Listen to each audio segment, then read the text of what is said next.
নমস্কার, আজকের ভিডিওটিতে আমরা একটি বড় সরকারি হসপিটালেতে নিয়োগ সম্পর্কে দেখব, যেখানে ওয়াক ইন ইন্টারভিউ এর মাধ্যমে নির্বাচনের প্রক্রিয়ার কথা বলা হয়েছে এবং বেতন আছে প্রায় 1,20,000 টাকা।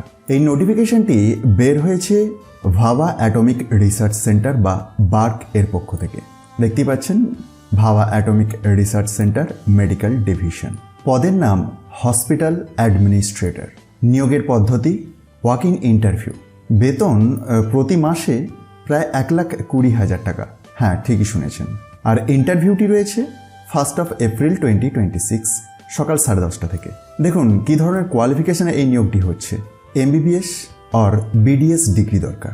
হসপিটাল অ্যাডমিনিস্ট্রেশন অর ম্যানেজমেন্টে PG ডিগ্রি বা ডিপ্লোমা থাকতে হবে। কমপক্ষে 3 বছরের অভিজ্ঞতার প্রয়োজন।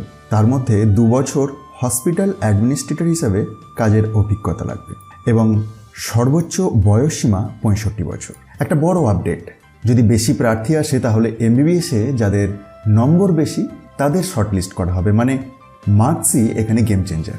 ইন্টারভিউতে অবশ্যই নিয়ে যাবেন সমস্ত original certificate, self attested copies এবং একটি পাসপোর্ট সাইজ ছবি।